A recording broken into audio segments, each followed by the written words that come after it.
की बेला में हम हमारे प्रीतम दास बालाजी जो यज्ञ ब्रह्मा हैं, अभी उनको सुनेंगे, उनके विचार विमर्श। श्री राधे राधे।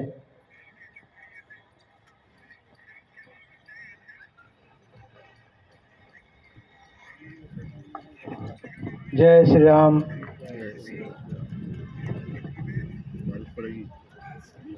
श्री रामाय रामचंद्राय रामभद्राय वेदसे रघुनाथाय नाथाय सीताय पते। जय श्री राम। जय श्री कृष्ण। हर हर महादेव।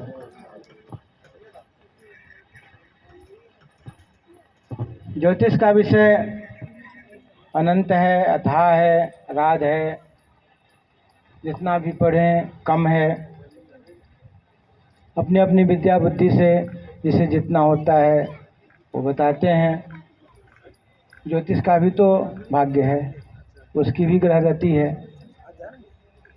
तो हमें कल विषय उठाया था हमने, जो हम अधिक से अधिक लोगों को लाभ कैसे दे सकें, उनके दुखों का निवारण कैसे कर सकें। भगवान बुद्ध ने घर छोड़ा दुखों के लिए। इस संसार में दुख है, दुखम सर्वम सर्वम। दुख है, दुख का कारण है, दुख का निवारण है। तो ये बड़ा कठिन काम है। भगवान बुद्ध ने घर छोड़ दिया, एक राजा ने घर छोड़ा इसी विषय को लेकर के, और हम ज्योतिषियों को नित्य इसी विषय से सामना करना पड़ता है। तो लोगों का दुख हम कैसे दूर कर सकें, उसमें हमारा खुद का भी दुख होता है। लोगों का दुख सुनते सुनते पता चलता है कि हमारा दुख कम है।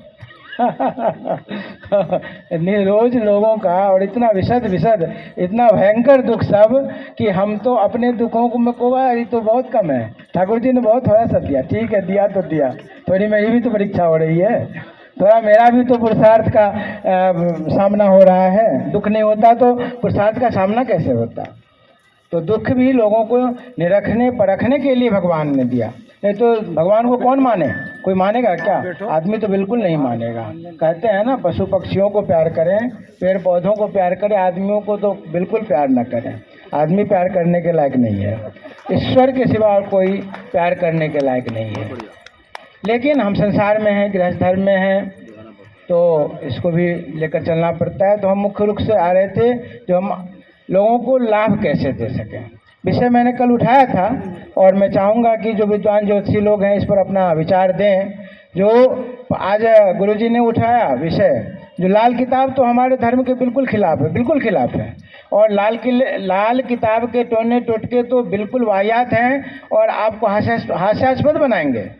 इसको बिल्कुल ना करें। जो लोग करते हैं कोई बात नहीं, वो बिगनर्स के लिए ठीक है, पहले मज़ा आता है। गुड़ खा लो, लाल रुमाल ले लो, ये करो वो करो। लेकिन ग्रहों का जप, यज्ञ, दान, व्रत, रत्न धारण, औषधि धारण, ये सर्वोपरि है उपायों।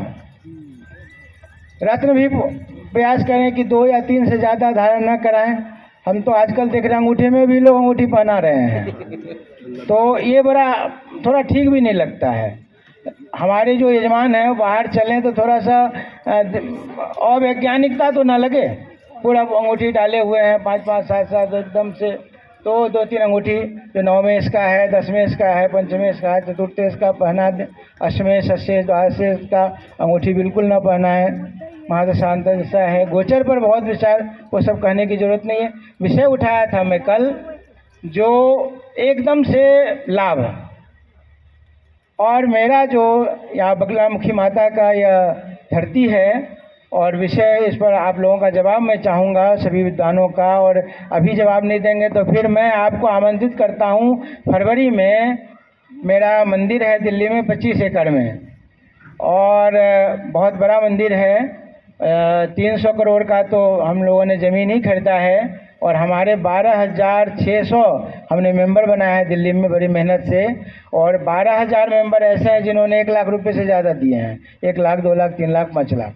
और उसमें हमारे 250 मेंबर ऐसे हैं जिन्होंने 1 करोड़ और उससे ऊपर दिए, 1 करोड़, 2 करोड़, 5 करोड़। और हमारे 51 मेंबर ऐसे हैं जिन्होंने 11 करोड़ दिए हैं और उससे ऊपर 12-15 करोड़। और एक हमारे मेंबर जो महा मेंबर कह सकते हैं, उन्होंने 51 करोड़ दिए हैं। जय नारायण अग्रवाल जी, उनका नाम लेना बहुत ज़रूरी है क्योंकि ऐसे लोग धरती पर बहुत कम होते हैं। दिल्ली में गांधीनगर में वो बड़े व्यापारी हैं और हमारे मंदिर में 25 एकड़ में और उसे 50 एकड़ करने की योजना है। 21 मंजिला धर्मशाला बनेगा जिसमें 700 कमरे होंगे। ये तो छोटी बात है। बड़ी बात यह है कि भारतवर्ष के जितने तीर्थ हैं, केदारनाथ धाम है, बद्रीनारायण है, सोमनाथ है और माँ कामाख्या, वैष्णो देवी, बाबा महाकाल, उज्जैन और ओंकारेश्वर और सोमनाथ और बद्रीनाथ, ये बालाजी, तिरुपति बालाजी और द्वारकाधीश और नाथ द्वारा और सालासर, ये सारे 51 हम लोगों ने सिलेक्ट किया है अभी। मैहर शारदा देवी, 51 शक्तिपीठ और 51 तीर्थ वहाँ बनेंगे। तो जो मुख्य विषय उठाया था, जो फरवरी में वहाँ हम महाअश्वमेध यज्ञ कर रहे हैं, उसमें आप सबों को आमंत्रित करते हैं। फरवरी में महाअश्वमेध यज्ञ 41 दिनों का, जिसमें 108 यज्ञ कुंड होगा और यज्ञ कुंड छोटे छोटे नहीं, बिल्कुल सारे 24 इंच लंबे और चौड़े एक कुंड बनेंगे। तो उस 108 कुंड में 251 ब्राह्मणों की योजना है। 108 कुंड पर 108 ब्राह्मण रहेंगे, 108 ब्राह्मण पाठ करने के लिए, 108 ब्राह्मण आहुति डालने के लिए, उस पर फिर 3-3 जोड़े यजमान, और वो चलेगा। जो महाअश्वमेध यज्ञ की प्राचीन पद्धति है, हमने चारों दिशाओं के ब्राह्मणों को, गुजरात के ब्राह्मणों को, बंगाल के ब्राह्मणों को, दक्षिणात्य के ब्राह्मणों को और काशी के विद्वानों को बुला करके हम विचार विमर्श कर रहे हैं। वह अश्वमेध यज्ञ कैसे अद्वितीय हम कर सके, कांची के हम विद्वानों को बुला रहे हैं, फरवरी में करेंगे। आप सबको अभी निमंत्रण करते हैं, प्रकाश जी को और माता जी हमारी प्रमिला जी हैं, उनसे विशेष आग्रह है कि उसमें ज्योतिष कार्यक्रम का सम्मेलन की संयोजिका हम प्रमिला जी को बनाएंगे और उसमें अखिल भारतीय स्तर पर ज्योतिष सम्मेलन करेंगे हम उसमें फरवरी में, जिसमें हम कांची के और वाराणसी के और पूरे देश के कम से कम हर जगह के, उज्जैन से और इलाहाबाद प्रयागराज से और गुवाहाटी कामाख्या से, हर जगह से कम से कम 10-20 ज्योतिषियों को हम बुलाएं। कम से कम 100 ज्योतिष भारत के स्तर पर के हों, जिनके पत्रिकाओं में, अखबारों में छपते हैं, ऐसे ज्योतिषियों को बुलाएंगे। और यज्ञ होगा उसमें 41 दिनों तक, और उसमें हम एक आध सप्ताह का कार्यक्रम रखेंगे ज्योतिषियों का, कर्मकांड का सम्मेलन करेंगे, पंडितों का अलग से सम्मेलन करेंगे, अलग अलग विषयों का एक सप्ताह का सम्मेलन लेंगे। बड़ा कार्यक्रम होगा। 25 करोड़ का पूरा अभी बजट बना है। आगे आगे महाकाल और माँ बगलामुखी जो करवा लें। आदमी तो कोई कुछ है नहीं, निमित्त मात्र है, उनकी प्रेरणा है और उनकी ही व्यवस्था है। हमको लगता है कि हम करते हैं, कोई करता नहीं है धरती पर, करता है तो बस एक करता है।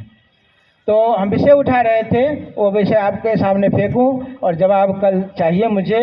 जो 9 ग्रहों का जो पूरा दुष्प्रभाव दूर करने के लिए मैंने अध्ययन किया, 10 महाविद्या में बड़ा है। सूर्य के लिए मातंगी है, या चंद्रमा के लिए भुवनेश्वरी है, मंगल के लिए माँ बगलामुखी है, बुध के लिए लक्ष्मी है, बृहस्पति के लिए तारा है, शुक्र के लिए त्रिपुर सुंदरी है, शनि के लिए काली है, राहु के लिए भैरवी है और केतु के लिए छिन्नमस्तिका है।